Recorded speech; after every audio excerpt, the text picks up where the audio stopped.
Hello dear student, this is Pankaj Petwal and today we are going to discuss here about the cell representation.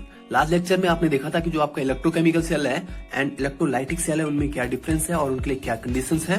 आज हम यहाँ पे देखेंगे कि जो आपका सेल रिएक्शन है, सेल रिएक्शन को हम किस तरह से सिंबॉलिक फॉर्म में रिप्रेजेंट कर सकते हैं या डिपिक्ट कर सकते हैं। तो सबसे पहले हम एग्जाम्पल लेते हैं, यहाँ पे गैल्वेनिक सेल का एग्जाम्पल लेते हैं, जहां पे आपको दिया हुआ है zinc plus Cu+2 ion gives Zn+2 ion plus Cu। तो इसे रिप्रेजेंट करने का जो हमारे पास तरीका है, सबसे पहले हम क्या करते हैं, ऑक्सीडेशन एंड रिडक्शन वाली स्पीशीज को आइडेंटिफाई करते हैं। जैसे कि आपको यहाँ पे दिख रहा है कि जिंक Zn+2 में कन्वर्ट हो रहा है और जो आपका कॉपर+2 है वो Cu में कन्वर्ट हो रहा है।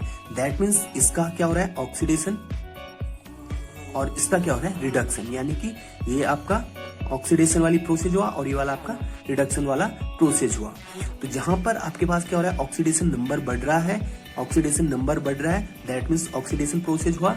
और जहां पर आपके पास ऑक्सीडेशन नंबर डिक्रीज हो रहा है उसे हम बोलेंगे रिडक्शन। यानी कि ये वाला ऑक्सीडेशन प्रोसेस हुआ क्योंकि ऑक्सीडेशन नंबर यहाँ पर जिंक, क्योंकि आपने पढ़ा था क्लास 11 में कि जो आपका मेटल है उसके ऊपर कोई चार्ज नहीं है, तो इसका ऑक्सीडेशन कितना होगा, 0, और ये 0 आपका कन्वर्ट हुआ +2 में।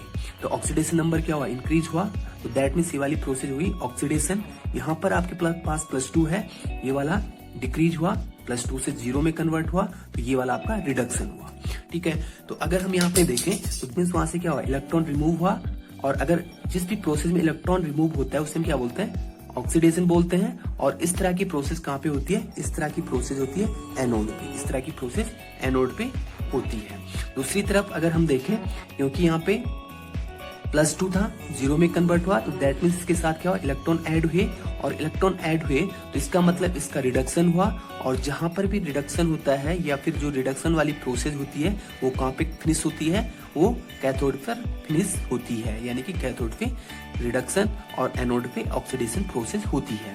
अब सबसे पहले जब हम रिप्रेजेंट करने की बात करते हैं तो जो एनोड वाली प्रोसेस है यानी कि ऑक्सीडेशन वाली प्रोसेस है, आईपीएससी के अकॉर्डिंग हम उसे सबसे पहले लिखते हैं जो वहां पर मेटल है, मेटल और उसका मेटेलिक आयन।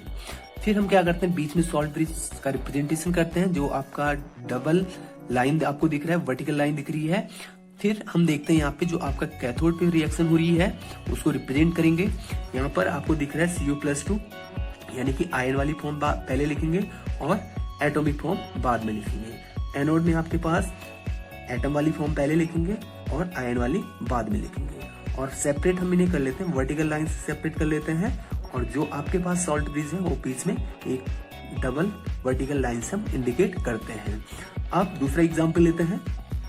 दूसरा एग्जाम्पल हमने यहाँ पे लिया हुआ है, copper +2Ag positive gives Cu+2 +2Ag। अब अगर हम रिप्रेजेंटेशन की बात करें यहाँ पे, तो आपको यहाँ पर दिख रहा है कि जो Cu है ये +2 में कन्वर्ट हुआ और जो सिल्वर है ये +1 से 0 में कन्वर्ट हुआ। ये 0 से +2 में कन्वर्ट हुआ और ये +1 से 0 में कन्वर्ट हुआ। तो दैट मीन्स कॉपर का तो यहाँ पे क्या हो गया, ऑक्सीडेशन हुआ, और सिल्वर का क्या हो गया, रिडक्शन हो गया। तो जो आपका ऑक्सीडेशन वाली प्रोसेस है, ऑक्सीडेशन हमेशा कहाँ पे होती है, एनोड पर होती है। और जो रिडक्शन वाली प्रोसेस है आपके पास, ये हमेशा कहाँ पे होती है, कैथोड पर होती है। तो देखिए आपके पास कॉपर +2 में कन्वर्ट हुआ, कॉपर +2 में कन्वर्ट हुआ। तो इसलिए जो एनोड वाली प्रोसेस है उसे हम पहले लिखेंगे, कॉपर आयन, सॉल्ट ब्रिज, फिर आपका सिल्वर, ये सिल्वर आयन यहाँ पे लिखा, and then silver in atomic form. तो इस तरह से हम रिप्रेजेंट कर सकते हैं। सबसे पहले आपको देखना है कि कौन सा ऑक्सीडेशन प्रोसेस है और कौन सा रिडक्शन प्रोसेस है। एक और एग्जांपल हम देख लेते हैं यहाँ पे, 2Cr + 3Cd+2 gives 2Cr+3 and 3Cd। अगर हम इसको रिप्रेजेंट करने की बात करें तो देखो बहुत ही आसान है। यहाँ पर आपके पास क्रोमियम है, क्रोमियम 0 स्टेट में है, क्रोमियम 0 स्टेट में है, ये कन्वर्ट हुआ क्रोमियम 3 में, दैट मीन्स इसका ऑक्सीडेशन हुआ।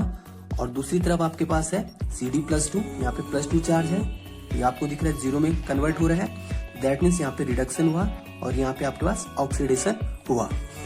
जहां पर ऑक्सीडेशन हुआ दैट मीन्स ये वाली प्रोसेस कहां पर हो रही होगी, एनोड पर, और जहां पर रिडक्शन हुआ दैट मीन्स ये वाली प्रोसेस कहां पर हो रही होगी, कैथोड पर।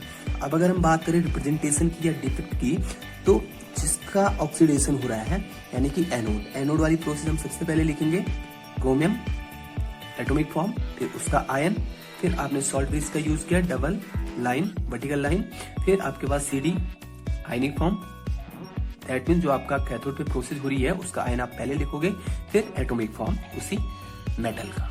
तो इस तरह से हम रिप्रेजेंट कर सकते हैं किसी भी सेल को, ठीक है। तो अभी तक आपने देखा कि सेल को हम किस तरह से रिप्रेजेंट कर सकते हैं। अगला अगर हम यहाँ पे देखें कि अगर आपको सेल रिप्रेजेंटेशन दिया हुआ है या सिंबॉलिक फॉर्म दिया हुआ है तो उससे हम सेल रिएक्शन कैसे लिख सकते हैं। तो इससे पहले आपने देखा था, अभी तक आपने देखा कि सेल को हम किस तरह से रिप्रेजेंट करते हैं अगर सेल रिएक्शन दिया हुआ है। अब हम यहाँ पे देख रहे हैं कि अगर आपके पास सिंबॉलिक फॉर्म दिया हुआ है तो वहां से रिएक्शन कैसे हम लिखेंगे। तो जैसे आपके पास यहाँ पे एग्जाम्पल है,